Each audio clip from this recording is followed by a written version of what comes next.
Welcome back to Typically Unique. I'm Kim Aponte, and I'm here with my husband, Carlos. Hello. On today's episode, we are going to talk about going home for the first time. Finally. So I have a few journal articles about this that we're going to read to get started because this clearly paints the picture. So on Wednesday, September 22nd, I was at work. Carlos was at the hospital.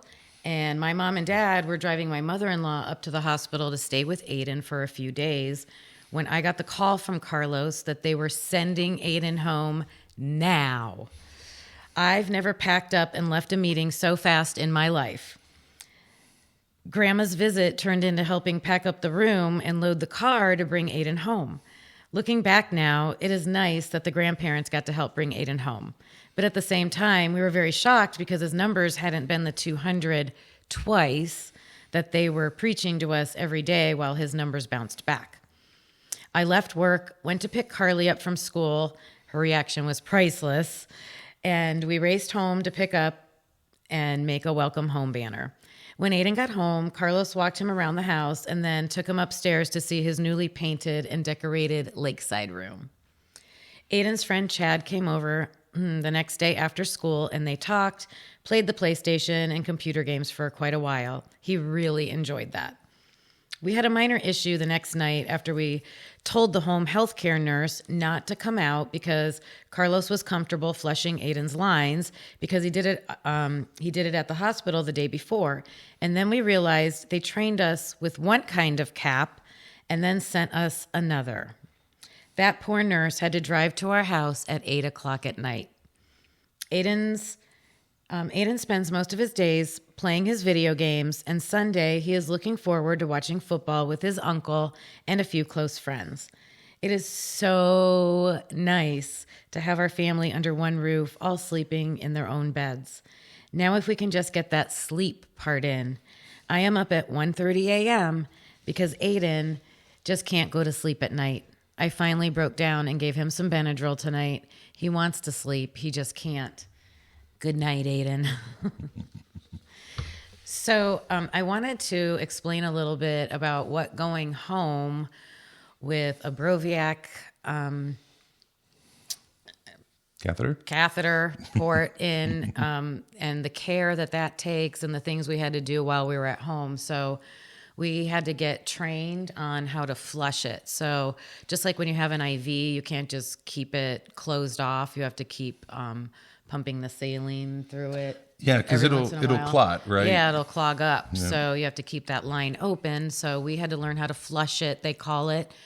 And then we had that debacle because they sent us with the wrong thing. But I am pretty sure I relied on Carlos to do that. At first, I am queasy. I didn't want to do any of that. But I eventually did. And plus, Ayden was queasy about it, right? Yeah. So he didn't want... You got to be fast. You got to know what you're doing. Yeah, and he didn't want a bunch of people touching it, and I had the training. So, he just kind of wanted me doing it. So that's how we started. Maybe we can even go back. What sent us home? Maybe explain that a little bit. How were we able to come home, and what does 200 mean? So when he gets his chemotherapy, that is going to wipe out his neutrophil count. So that's, something to do with your cells. And so that's the number they're looking at, the neutrophil count. So he gets the chemo, wait 2 or 3 weeks for that number to go to 0, for the neutrophil count to go to 0, and then it'll stay at 0 for a couple weeks. And then you wait a couple weeks for the counts to come back up. And so they're looking at that neutrophil number to be 200, and they had told us it should be 200 for a couple days in a row, and then they'll say, okay, you're good to go home, because they know there's some mathematical formula of how the cells are multiplying exponentially, so they pretty much have an idea when that's happening. Plus, they know if they're working enough to get to 200, they're going to keep going higher. So that's kind of the low water mark to allow us to go home. Right. So we visually put like a little thermometer on the board up to 200, and we would fill it in. So every morning during rounds, when we would get the counts, it would have that neutrophil number. And that's the only number that Ayden, I think, that and the temperature were the only two numbers that he ever really cared about. Temperature would keep him in the room on room arrest if he had a fever. Not being able to go to the game room, exactly. So that was important. And then if he reached 200 twice when he was trying to get his neutrophil number back up, he was worried about that number, so he'd always check. Those are the only two numbers. We looked at almost everything, but those were the two that were of his concern. So exactly. Okay, so then while we were at home, I made a couple journal entries. So far, so good. We have one tough kid. Ayden has been home for 1 week tomorrow, and he has been taking it easy, visiting with a few friends and family, watching football, playing PlayStation with his new laptop, which he loves. We're going to visit the junior high tomorrow, and I know he is really excited about that. I'm glad he has that to look forward to. If the weather is good and he feels up to it, we may watch a little of the 8th grade football game. The 7th grade game is away, so he was bummed that we couldn't go root on his team. We are getting ready to go back to the hospital on Friday. This time at home went very well, and we enjoyed every minute of it, but it went way too fast. At least now we know what we are in for, kind of. You really never know, but we know what we need at the hospital and what we don't. You should have seen the amount of stuff we brought home and how our days will mostly go. We know how he handled the chemo the first time and what issues came up, nosebleeds. So we will try to be ready. We know what Ayden liked to eat and drink and do, who the doctors, interns, residents, and nurses are, and some of the other patients and their families. Ayden and I will be going back up to the hospital this Friday for another month-long stay for him. Ayden will get a bone marrow test and spinal chemo at noon, and then sometime over the weekend, he'll have to get his IVIG infusion for his immune deficiency, and then they'll start 10 days of chemo. Please keep him in your thoughts and prayers over the next month. We know you all are, and it helps to know so many people care about him. Love to you all. So that was, something important too that we sometimes forget when we're talking about the beginning part of his AML treatment is he's still getting the IVIG on top of everything else. So, but there's nothing painful about that or side effects with that except for, if it was a poke before, but now it's not because he has that line in. So just something he has to do. So with the IVIG, he, so when he got the diagnosis for Bruton's, they said that was going to be a lifelong thing, right? So even with this AML and all the stuff that they're doing with him, he still has this other part of his body that is not making some things that are essential to his survival. So he has that still over there, this AML thing going on over here. One's chronic, will be with him for the rest of his life, they say.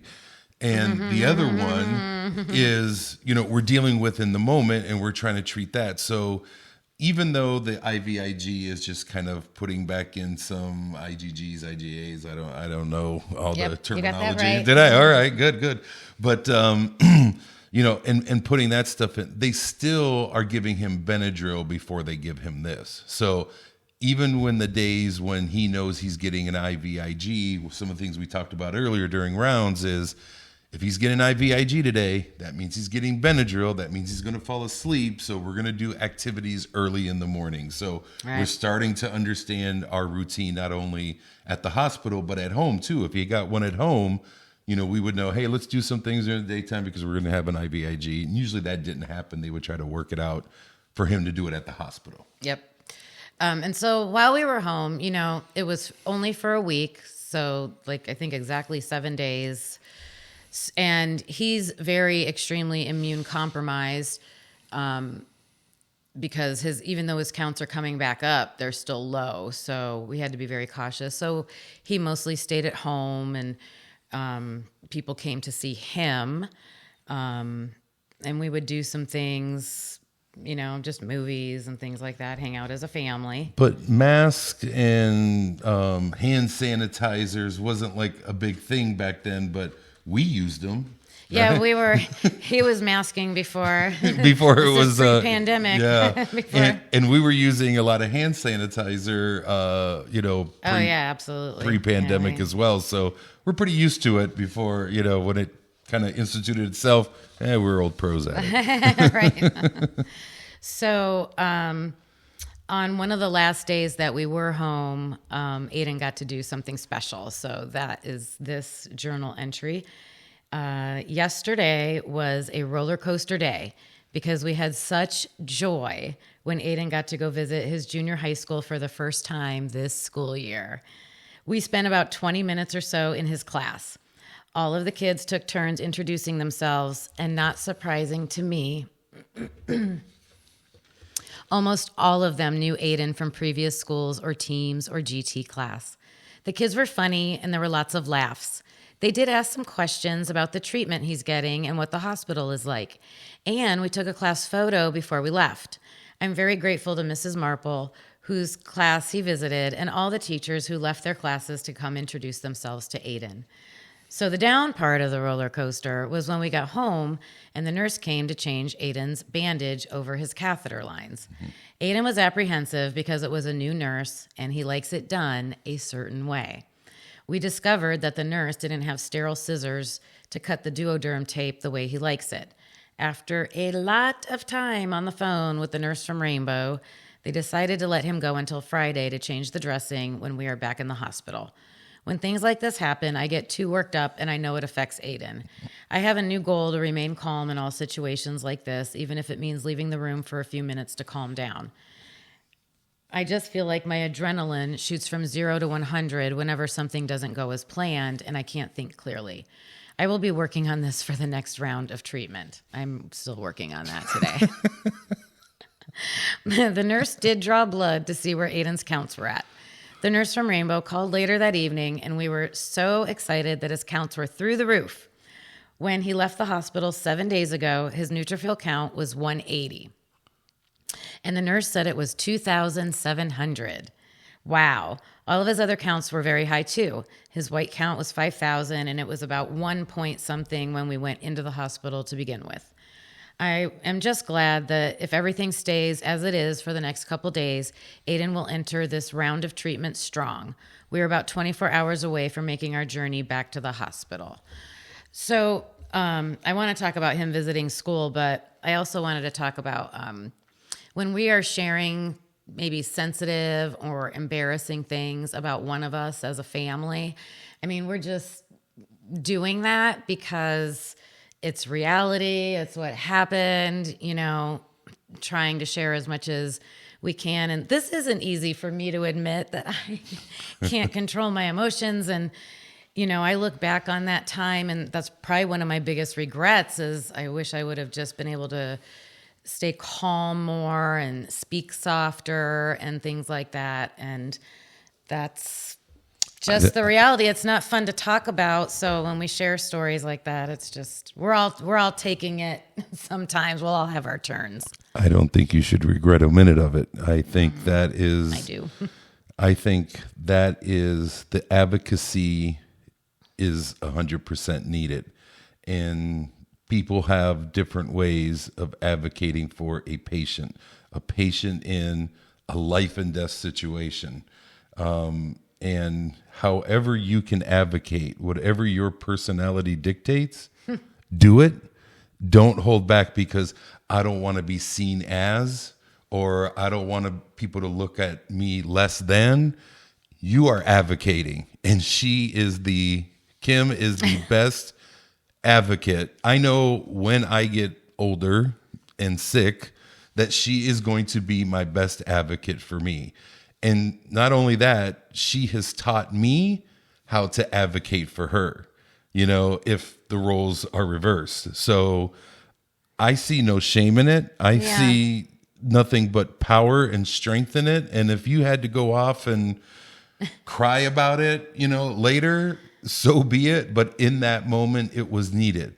And if I had to, go behind some of that and say, hey, look, this is stressful, and this is our firstborn child, and do whatever it is. We were a team, and I'm going to take it whatever you did. I appreciated that. Yeah. So, and actually, I was, I'm trying to plow ahead through all these journals and pick things out, and see all these things that I'm like, oh my gosh, I didn't remember that, but. There's a lot of advocating that went on. So we are going to have some really good examples of that in an episode, or a few probably episodes that we'll do on that. And one more thing about advocating, because I think this is one of those situations where Kim trusted her gut, right? Mm-hmm. And trusted her intuition on things, and I look at situations. I may not be a medical expert. I may not be an electrician. I may not be, an architect, but I could look at something and say, that doesn't look right, or that doesn't feel right, or that's really what it was. And her intuition on 90%, to just ask the right question. Yeah, just ask questions. And make sure that, either we understood what was going on because we felt like we weren't getting all the information, or if they were doing something, be like, well, wait a minute, that is not what we said at rounds this morning, or what the plan was at the beginning of the week, or whatever. But she trusted her intuition. So I don't think you really need to apologize for that behavior, because I think it was exactly what Ayden needed. And we will see examples of this later on, where that advocacy really helped us, because we were in a tight spot a few times. So sorry to interrupt, but no, I appreciate that. And you go through all those different feelings too, looking back, when you look back on it.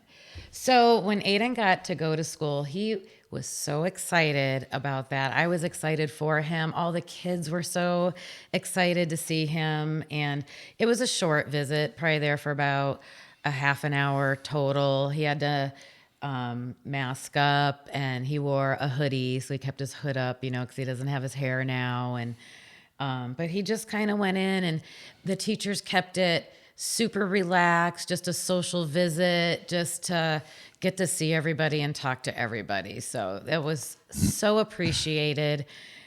He just loved every second of it. And his closest friends got to come to the door and greet him and walk him down to the room and show him. And so they got to be feel a little special too. So it was really, really nice. Yeah, and maybe in a later episode we can show the picture, but there's a nice group photo of everybody, and then Ayden's in the back row, with his hoodie up. He doesn't have a mask on because he wanted to kind of fit in, but his hood up, and he's off to the side a little bit because he just can't be shoulder to shoulder with the person next to him, which is a beautiful photo, but sad at the same time, right? I think he was just keeping his distance. Yeah, too. Yeah. Which is what he should have been doing. He's immune compromised in many different ways, but and just explaining the school situation real quick. So, he's in the hospital for probably 5-6 weeks to begin with. So there's no school for him this year. His school is